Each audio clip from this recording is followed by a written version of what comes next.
La saison des lettres congolaises à Brazzaville du 3 au 8 mars. La fin, c'est aujourd'hui. Nous sommes donc au dernier jour de cette rencontre littéraire, ce Festival international du livre. Et donc, pour aujourd'hui, nous avons une table ronde qui est dédiée à la femme. Même si ici, présentement, nous avons et des femmes et des hommes, bien entendu, nous formons un. Et les hommes peuvent parler aussi pour la femme, puisqu'il s'agit de l'écriture féminine. Et donc, les hommes qui sont avec nous vont parler de leur perception de l'écriture féminine. Nous voulons circonscrire notre thème pour que nous parlions beaucoup plus de l'écriture congolaise, donc de la femme qui écrit, la femme congolaise qui écrit tant sur place ici au Congo qu'à l'étranger. Et toutefois, s'il y a un dépassement, nous allons toujours parler aussi de quelques femmes internationales qui ont émergé en écriture. Avec moi, pour débattre sur ce thème, Joris Mabiala, qui est conteur, il est à mon extrême droite. Et juste à ma droite, j'ai une dame qui m'accompagne, je ne me sens pas seule. On l'appelle Princia Itoa. Elle est journaliste et médecin en formation, amoureuse de la littérature parce qu'elle lit beaucoup. Elle écrit le slam, elle a d'ailleurs un prix, on va en parler tout au long de cette table ronde. Et à ma gauche, j'ai l'éminent poète Hubert Malanda, critique littéraire aussi. Il a beaucoup tablé sur l'écriture féminine, donc il aura assez d'informations à nous donner sur cette table ronde qui n'est autre que forme et émergence des écritures féminines. Mesdames, non, madame, messieurs, bonjour. Bonjour. Et surtout bienvenue. Merci. Voilà, nous allons commencer par la dame qui est à mes côtés, Princia Itoa.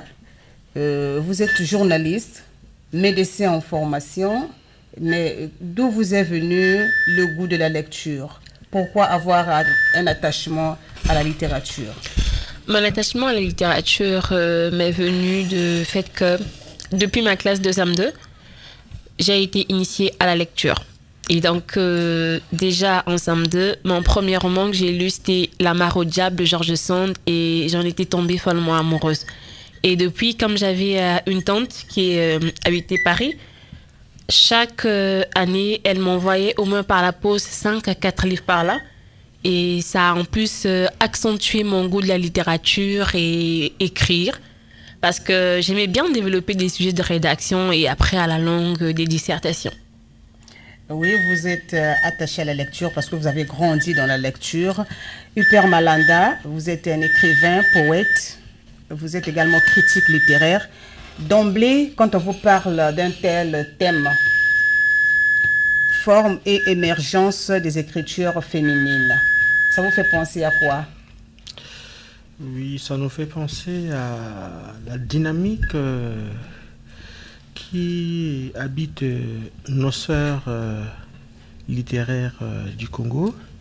Le Congo est un grand pays de littérature et qui a connu des grandes expressions, des grands auteurs.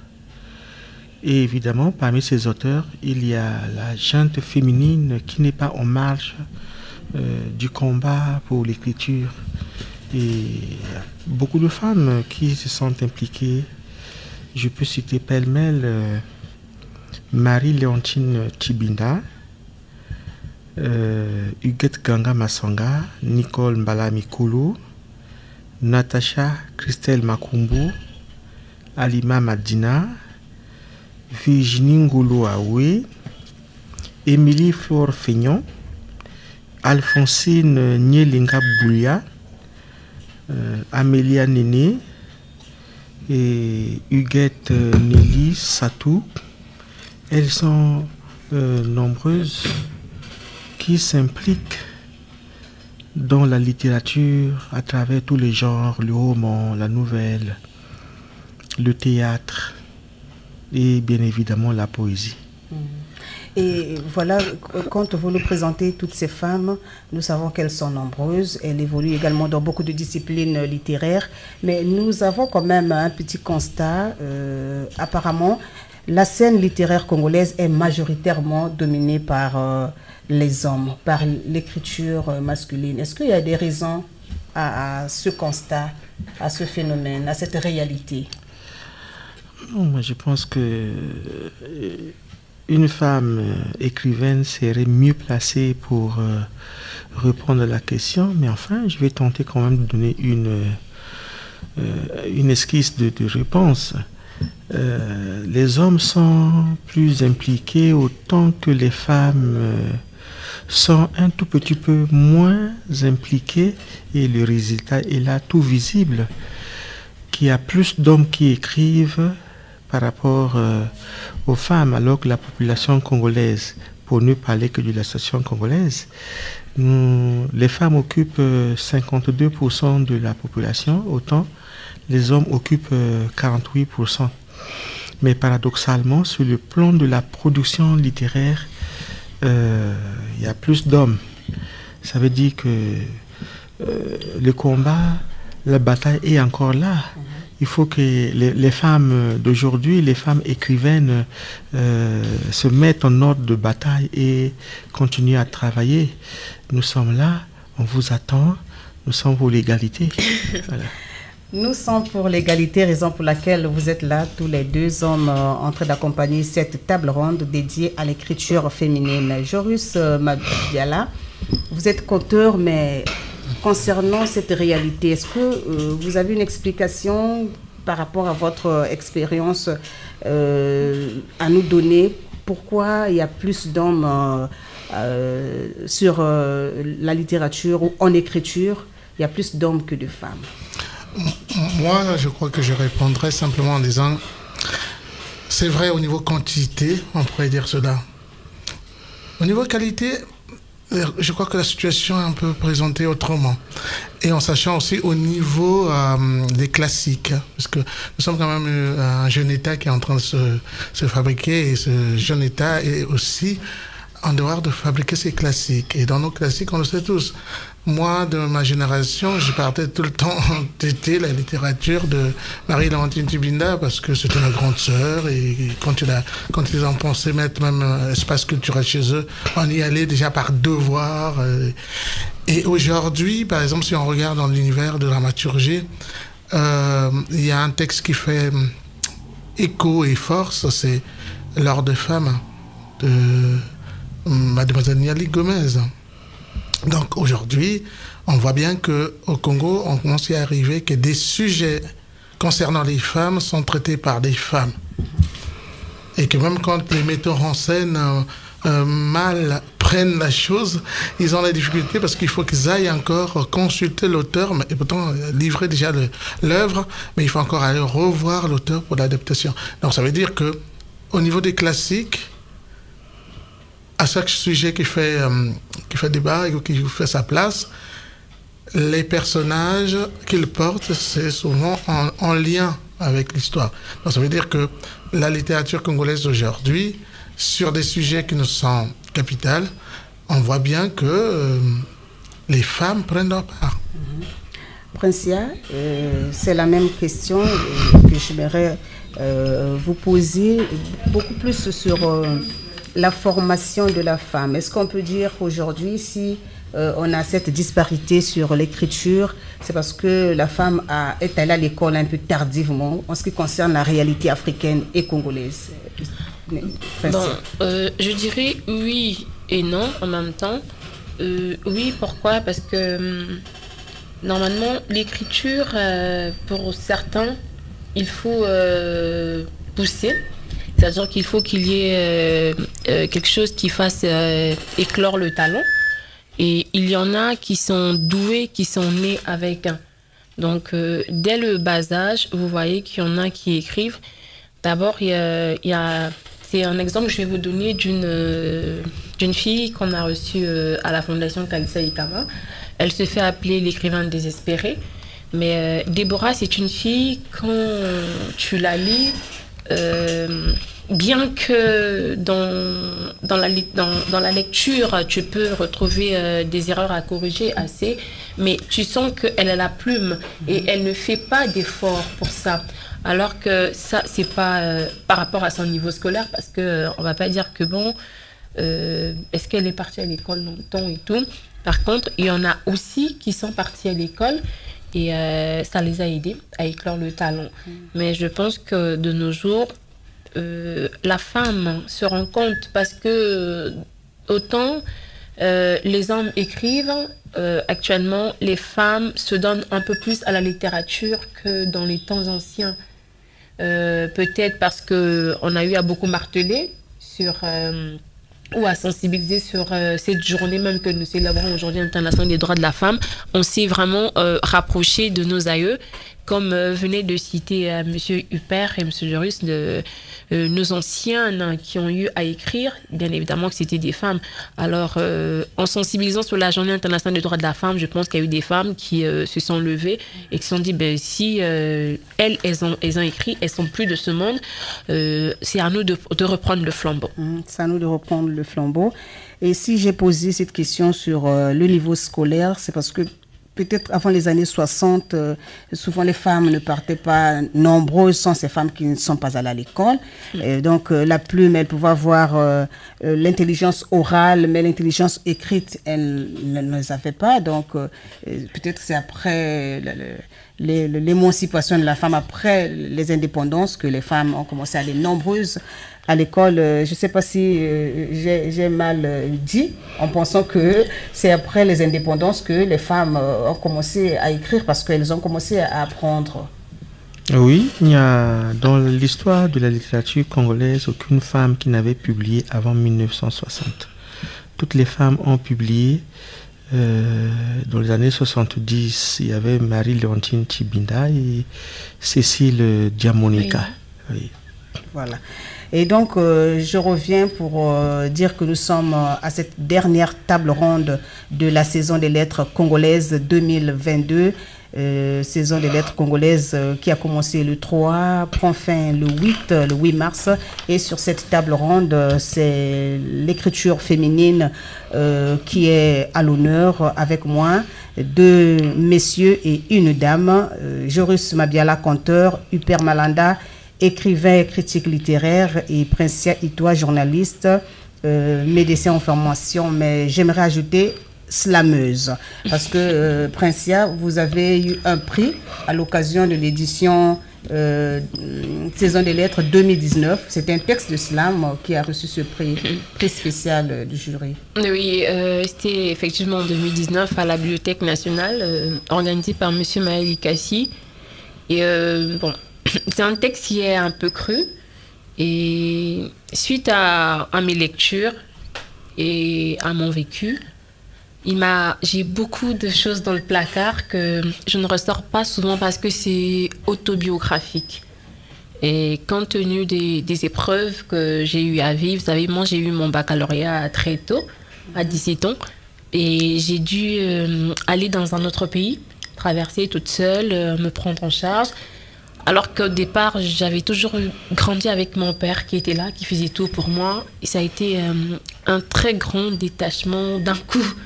D'autant plus que je venais d'abord de manquer mon concours de l'INSA. Donc j'étais doublement blessée de rater le concours et de laisser mon père, de partir toute seule dans un pays où j'étais même pas encore dans la majorité, où je connaissais personne et il fallait que je me prenne en charge. Donc ça a encore plus développé le goût de l'écriture maintenant à ce moment-là. Il s'agissait d'écrire, non plus de continuer seulement de lire, mais de retranscrire mon ressenti de tout le temps, de tous les jours.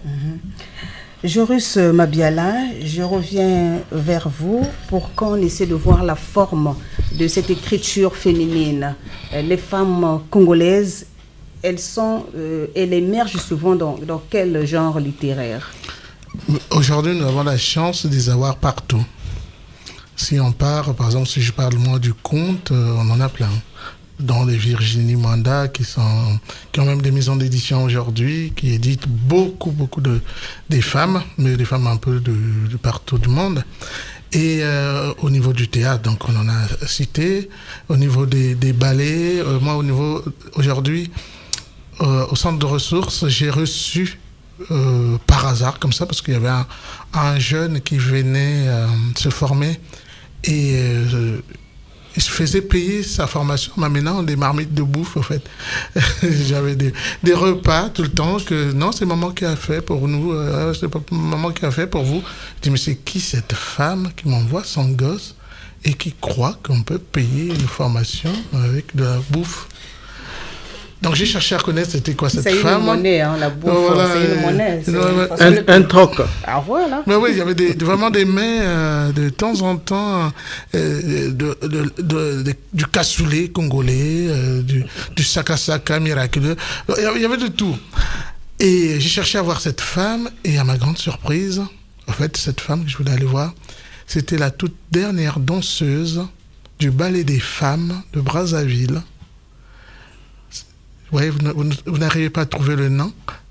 Loisy, ah Loisy.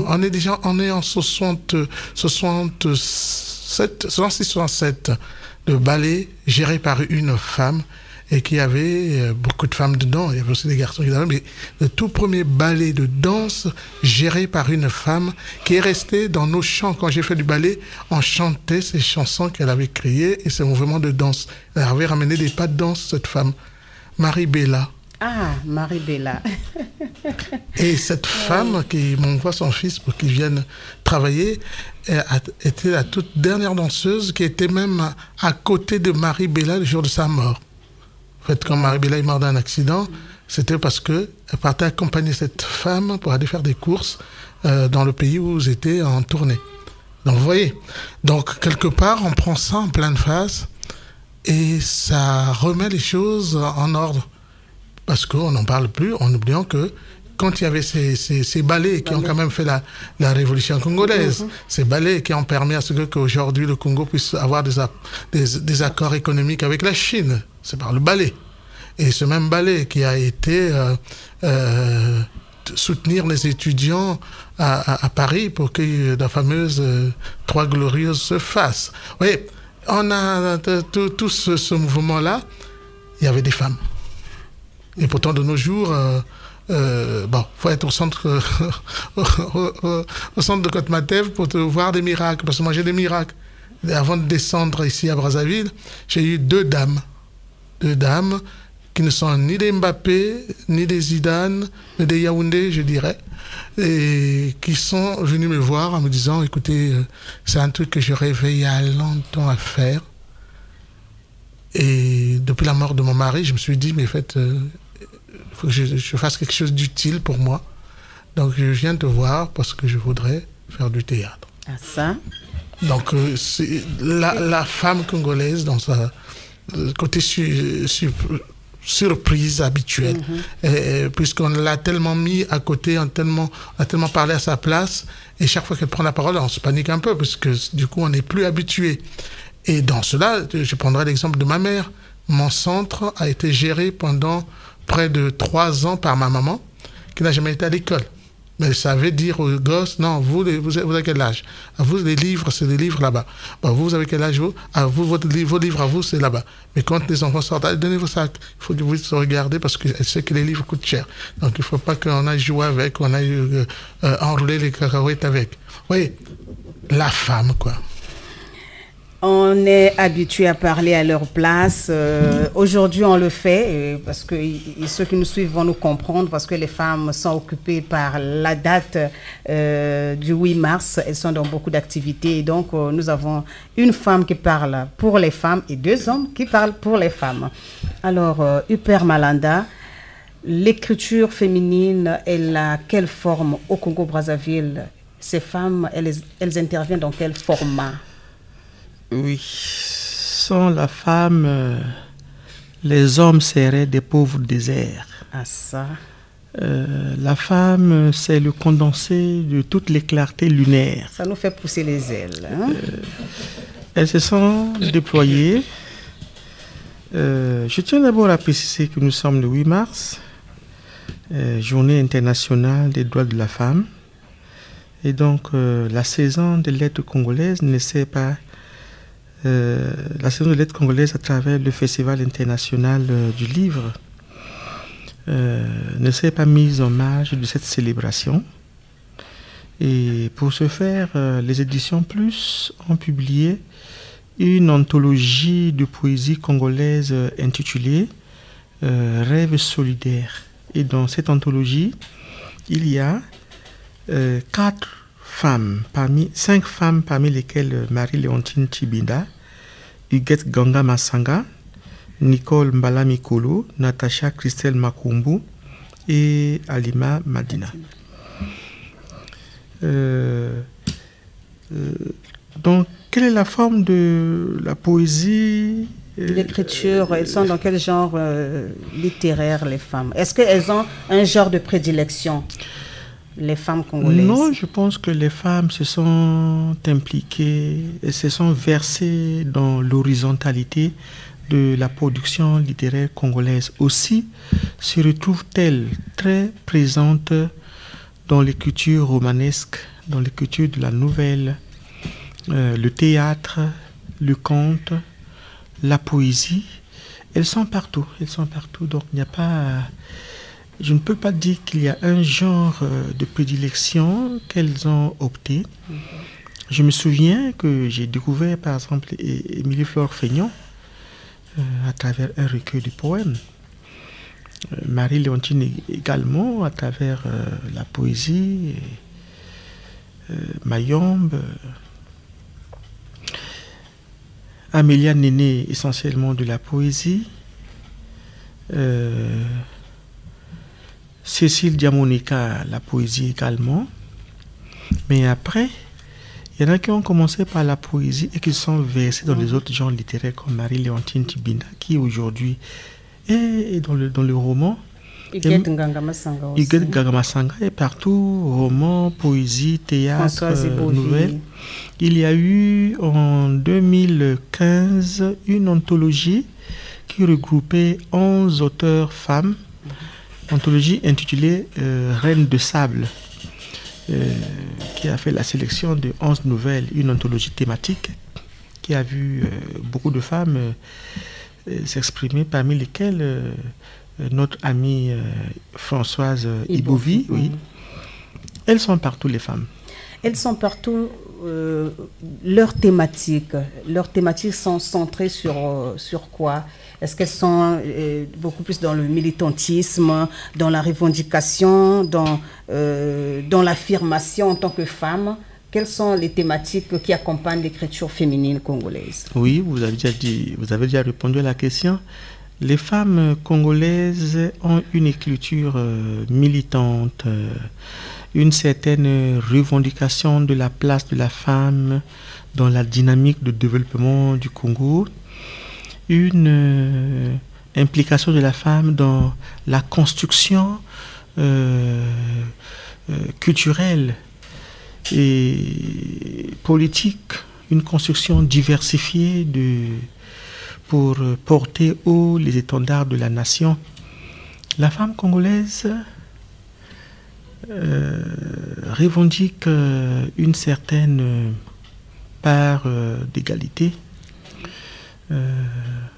C'est une écriture militante de revendication de la femme. Il faut que nous serons dans une société où l'égalité ne reste pas qu'un simple slogan.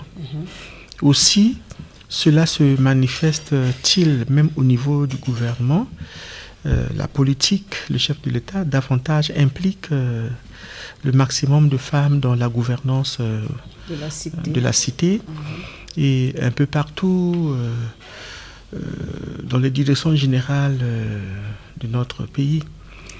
Les femmes luttent et la lecture aujourd'hui de ce qu'écrivent les femmes porte l'écho du bouillonnement intérieur du combat que mènent ces femmes. Du combat que mènent ces femmes, Princia et toi, vous avez beaucoup lu, vous lisez jusqu'à aujourd'hui. Est-ce que dans votre répertoire, vous avez des livres écrits par les femmes? Si oui, quels en sont les thèmes, les thématiques, les problématiques évoquées par ces femmes? Oui, je lis des auteurs féminins aussi. Mais bon, c'est vrai que c'est un peu plus marqué par des auteurs masculins. Mais dans des auteurs féminins, c'est comme venait de le dire Monsieur Huppert, en ce qui concerne les auteurs féminins congolais, c'est une sorte de revendication et de sensibilisation à la femme de se lever. Elle aussi, elle a le potentiel qu'il faut. Donc, de pouvoir se lever pour faire ce qu'elle doit faire, ce qui lui revient de droit. Parce que ce n'est pas aux hommes de venir nous dire, bon tiens, tu sais que toi, normalement, dans ton droit, on ne doit pas te frapper comme ça. Tu sais que toi... Non, c'est pas un homme de venir nous le dire. C'est toi, la femme, qui doit être conscient. Parce qu'on dit, un droit ignoré égale un droit perdu. Comment puis-je revendiquer un droit que je ne connais pas? Donc ça, c'est déjà un problème. Donc dans ces littératures, c'est vrai qu'il y en a qui parlent des faits de société, entre autres les violences faites à la femme. Oui, c'est bien beau de parler des violences faites à la femme, mais la femme elle-même devrait être consciente de la situation. Alors, nous sommes à cette table ronde pour parler de la forme, ou les formes, c'est au pluriel, forme et émergence des écritures féminines. Parlons de l'émergence. Joris Mabiala, la femme, comment se présente cette émergence? Est-ce qu'elle évolue? Est-ce qu'elle change de cap? Est-ce qu'elle est restée telle qu'elle avait commencé avec les anciennes comme les Marie-Léontine Tibinda? Est-ce qu'il y a quand même une révolution dans l'écriture féminine? Oui, tout à fait. Je crois que nous sommes vraiment en pleine croissance sur ce point-là, en sachant que tout à l'heure, je vous parlais de Marie-Bella, de son époque. Mais aujourd'hui, on sait bien qu'on a Cognès dans la danse contemporaine aujourd'hui qui cartonne partout. Bill Kwelani, dans ses écritures, il vient de sortir même un roman, Tipiala. Hein, il fallait y aller, quoi. Et tout le monde, nous tous, on est en languille, envie de la lire, parce qu'on la connaît quand même, une femme de poigne. Déjà, le terme, il est attractif, Tipiala. C'est vraiment du féminisme dans toute son élégance. Et après, on en a beaucoup aujourd'hui, sur pas mal de domaines, qui a lien à la littérature, à la culture, à l'image même de la femme dite congolaise. Et sur ce point-là, on voit aussi le débat se développer même dans le milieu scolaire. On le voit. J'ai assisté dernièrement à une revendication des jeunes filles de seconde qui ne comprenaient pas que la directrice ou la surveillante a des cheveux ajoutés, mais ils disent que l'élève ne devrait pas en avoir.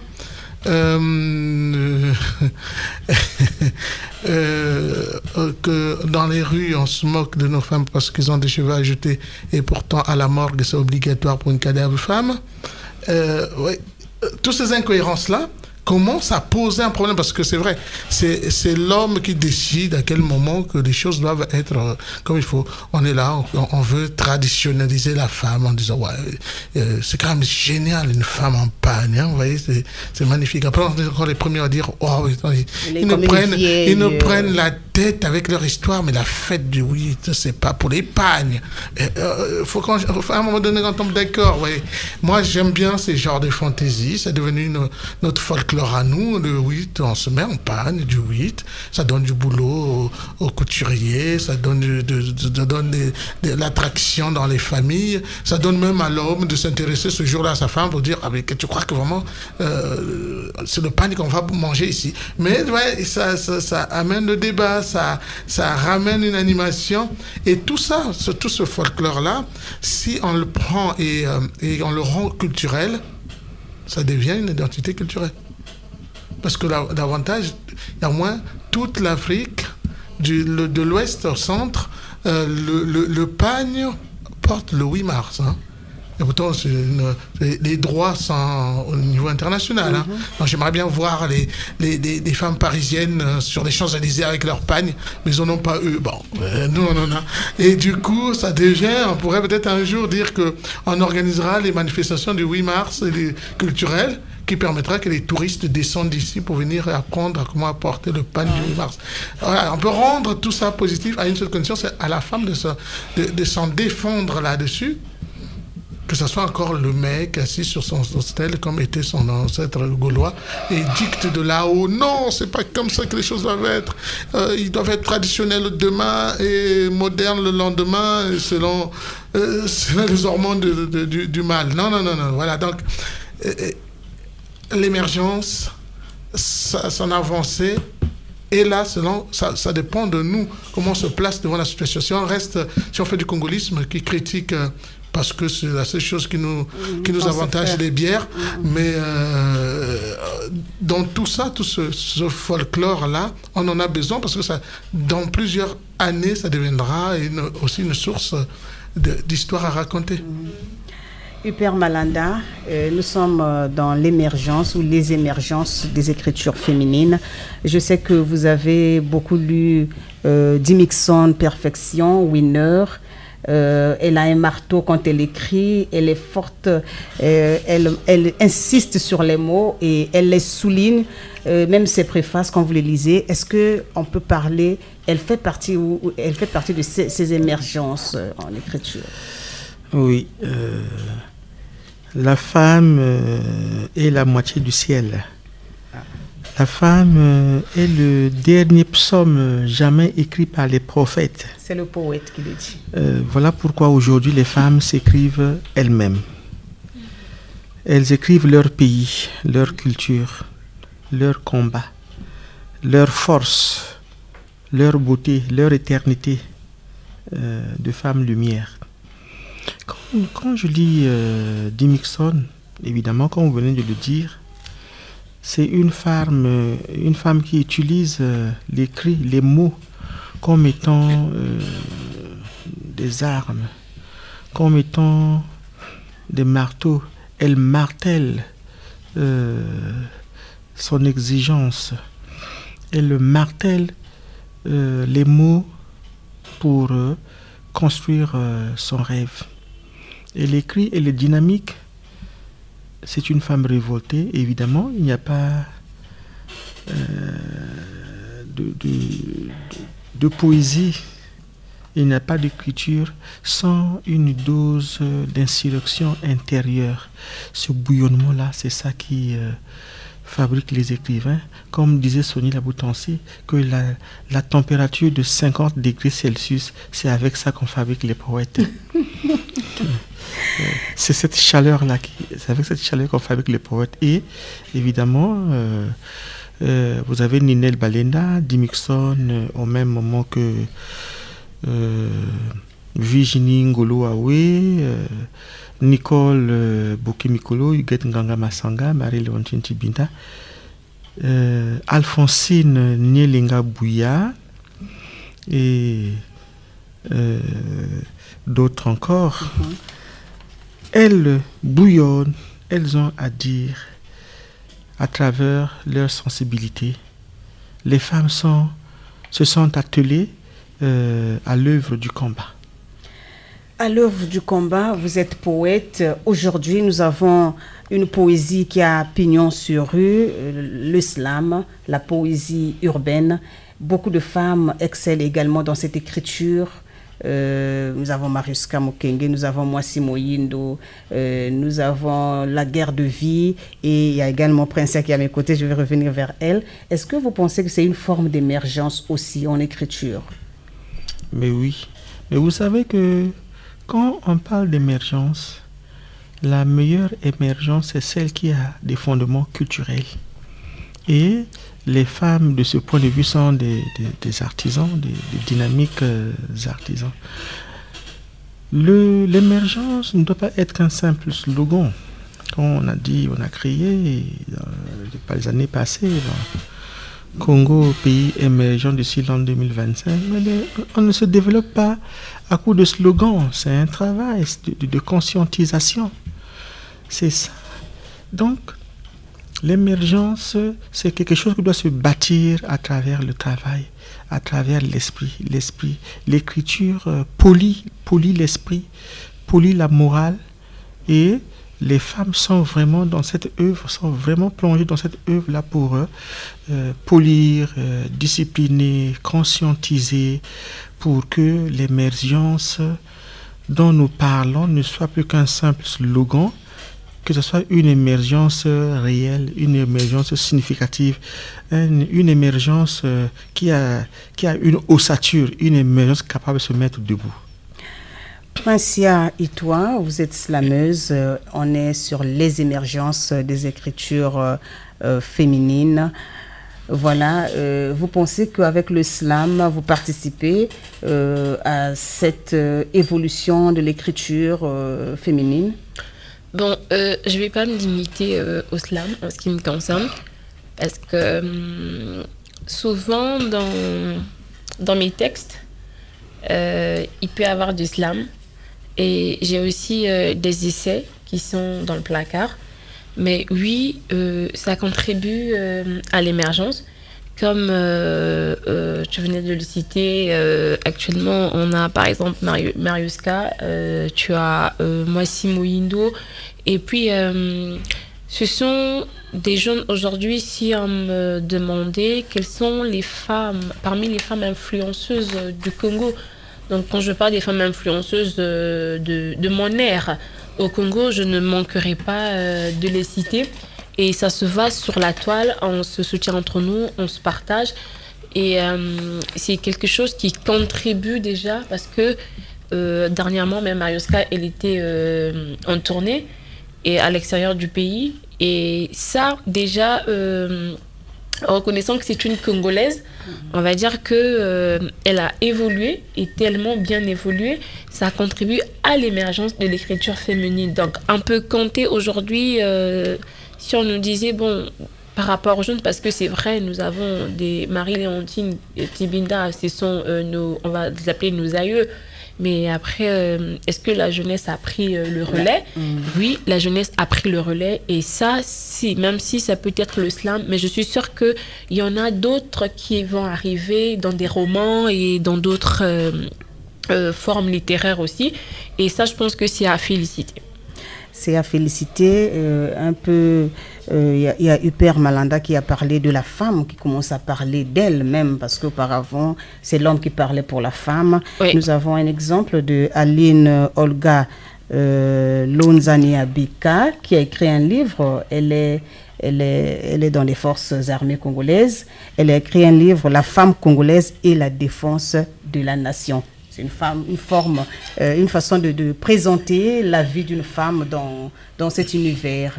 Et j'aimerais un peu, comme Princia, vous avez parlé de la toile, j'aimerais faire intervenir Nestor, c'est son aîné, son grand frère, Joris Mabiala, qui peut-être qui a un regard sur le lien, la relation qui puisse exister entre la toile, la présence d'une écriture sur la toile et son émergence. Est-ce que c'est un facteur quand même de visibilité et d'émergence, la toile, l'Internet? Mais aujourd'hui, c'est l'explosion. On l'a bien vu que d'abord sur des formes d'écriture, le spectacle actuel qui tourne le mieux et qui nous a fait sensation pendant le début de l'année qu'on vient de finir, et c'est les mamans Congo. Avec un travail sur nos berceuses. Gladys Samba, voilà, elle fait sensation, elle fait réfléchir, à apporter notre énergie sur la réflexion de l'écriture des arts au Congo. Donc, ça, c'est un exemple clair et qui est en face de nous.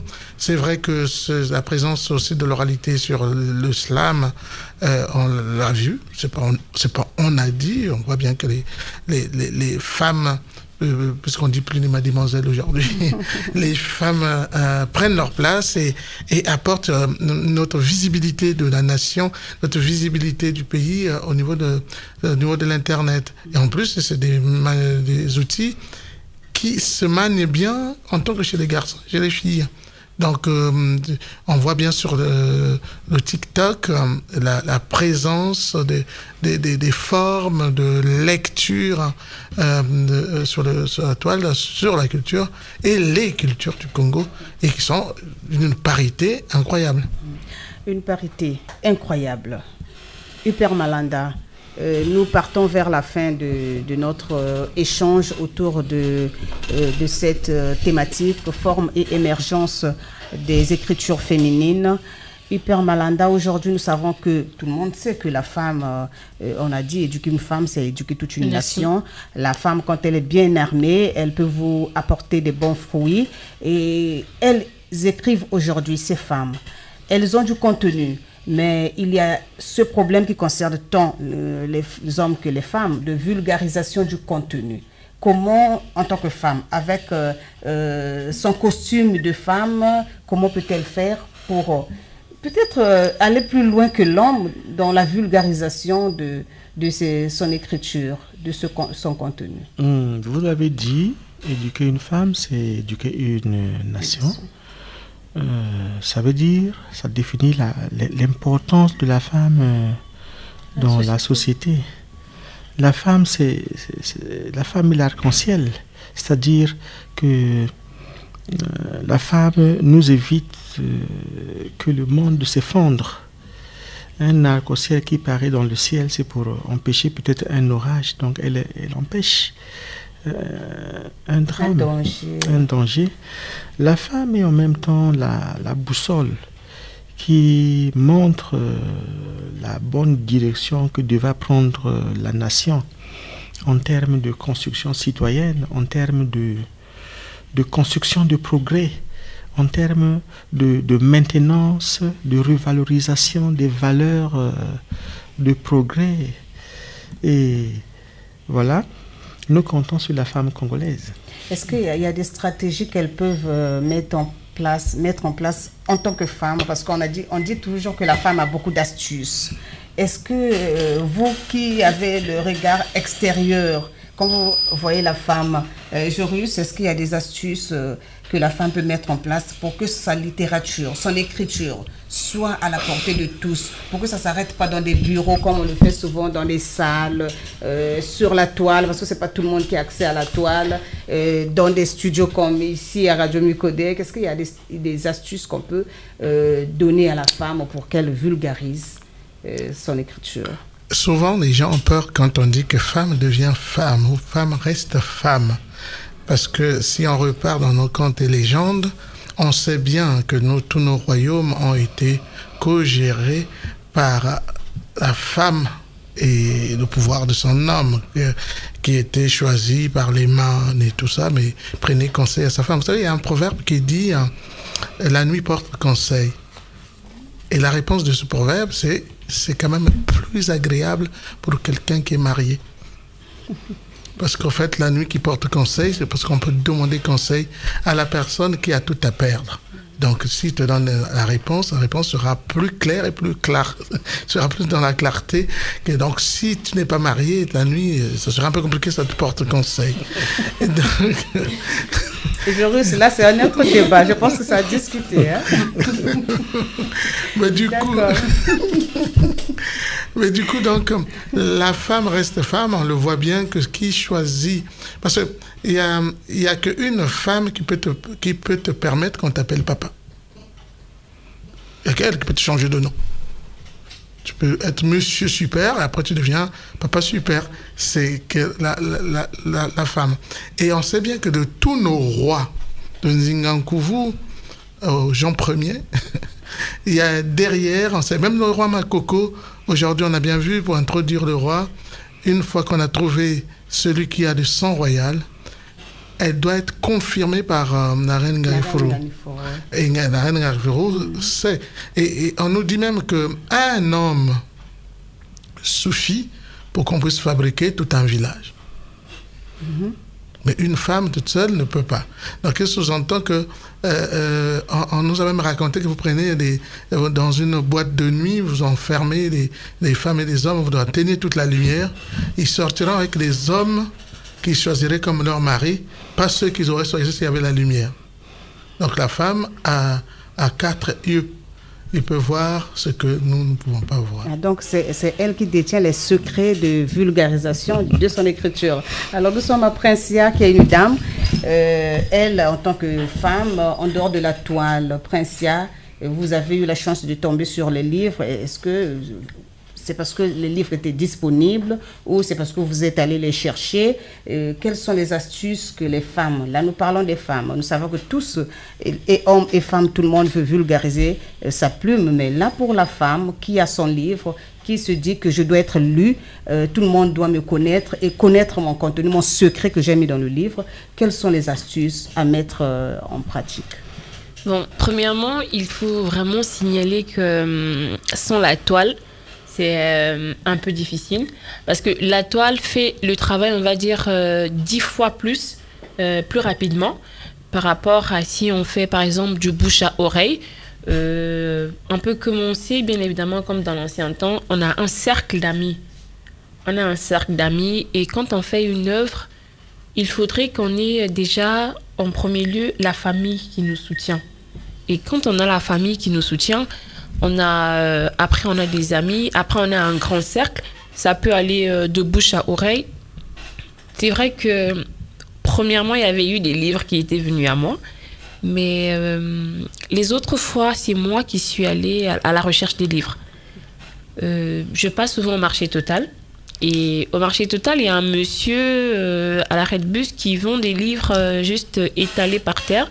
Et actuellement, j'en vois un peu plus vers la DEC.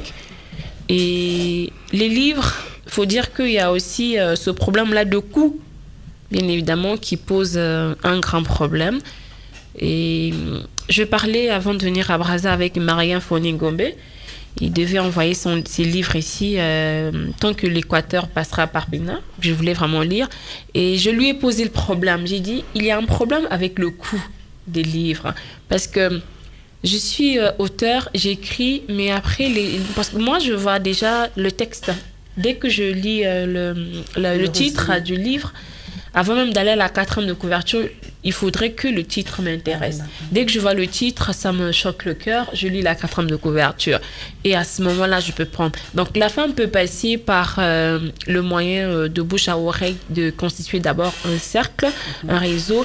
Il y a des SMS, bien évidemment, mais je reste focus que la toile, ça fait le travail 10 fois plus rapidement qu'on peut le faire de bouche à oreille, d'amis à amis.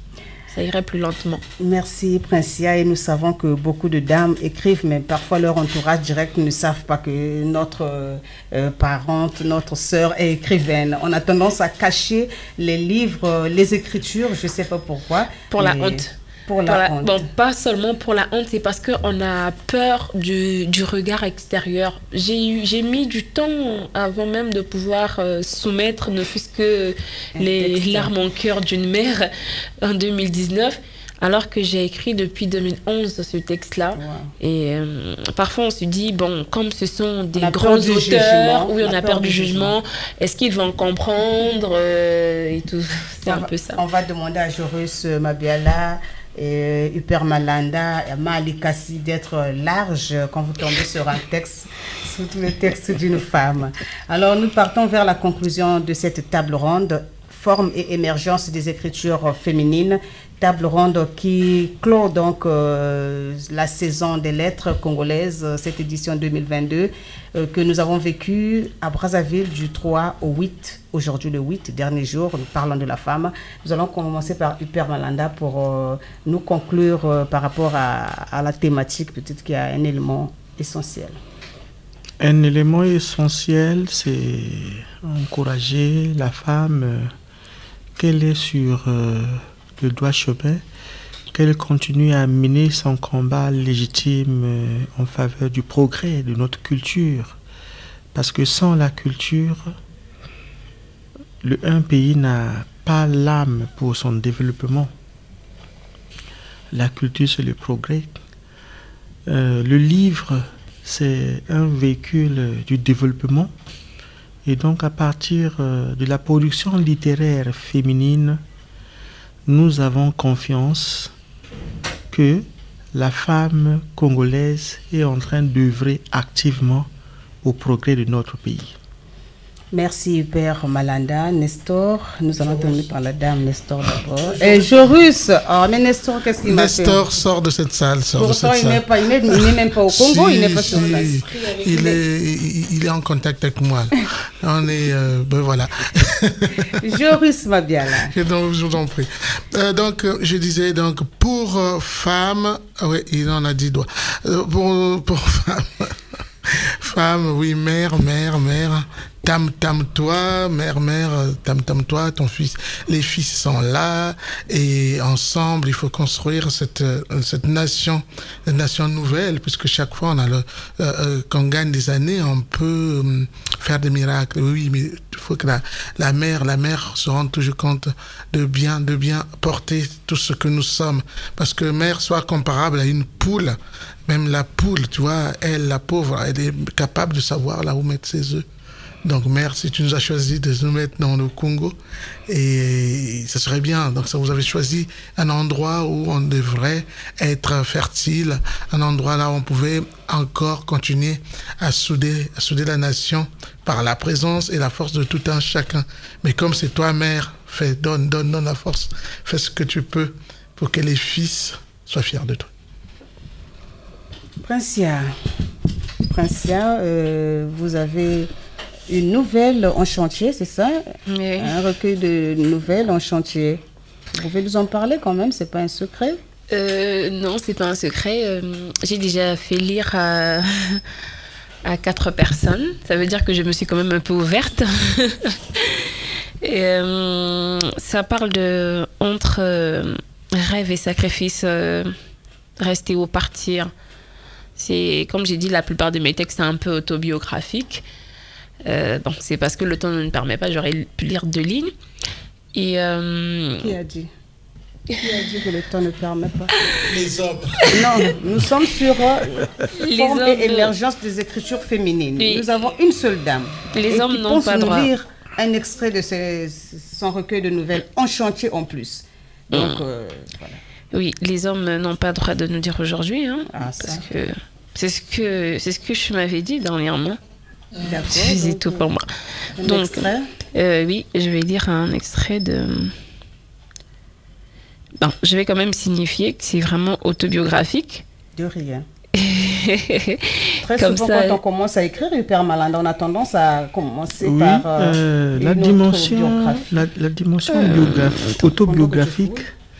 La dimension autobiographique donne une force à l'œuvre d'un auteur. Oui, parce que on dit que l'énergie qui vous permet de dire votre message part de vous-même, part de votre vécu, et ça donne beaucoup de force. Donc c'est tout à fait normal qu'elle parte de soi-même. Ça veut dire que le message que tu porteras demain sera une flamme. Ah ça. Voilà. Donc entre rêve et sacrifice, rentrer ou rester. Jeune fille modeste, intelligente, droite, irréprochable, gentille, toujours souriante. Le genre de sœur que l'on rêverait d'avoir dans sa famille pour en faire notre modèle. La meilleure amie de son père, parcours scolaire très brillant. Encore mineure, content d'avoir obtenu son baccalauréat et de pouvoir envisager de faire les études universitaires, l'amenant à son rêve. Elle se doute, mais sans y prêter trop d'importance, tant elle est déterminée des sacrifices et des conséquences de ce que cela va impliquer. Cette belle fleur sauvage devrait aller de l'autre côté pour y arriver. Toute naïve, rien que de s'imaginer en blouse blanche immaculée semble faire occulter le fait qu'il faudra manger, se loger, prendre soin d'elle-même. Sauf que la vie est un combat coûteux, que ce qui est réalisable l'est au prix de l'effort et au prix du sacrifice. Cet inconnu floute les pensées, si clair pourtant, car pour elle, la médecine compte plus que tout. Réaliser son rêve, rendre son père fier d'elle. Son père, son meilleur ami, son ami tout le temps, oui, parce que dès le départ, ça a toujours été papa et elle contre le monde. Pourtant, pas de raison pour que la vie lui fasse plus de cadeaux qu'aux autres. Pour réaliser son rêve, oui. Pour éviter de déborder le ton. Pour éviter le plagiat aussi. Oui. Ah oui. Là, et puis quand le livre sortira, il sera soumis certainement exactement à la critique littéraire d'Hyper Malanda. Oui, il faudrait que Hyper soit un peu plus doux. Voilà, nous arrivons donc à la fin de cette table ronde, forme et émergence des littératures, des écritures féminines. Et nous étions avec Hyper Malanda, poète et critique littéraire, Jorus Mabiala, conteur, et Princia Itoa, je dirais slameuse, écrivaine. Oui, parce que je ne vais plus mettre votre costume de médecin, voilà, ça n'a pas sa place ici. Et donc, c'était cette table ronde. Nous disons merci aux éditions Plus avec la saison des lettres congolaises. Merci à la chaîne TV Tcheleka. Merci également à Radio Micodec qui nous a accordé cet espace. On se retrouve plus tard.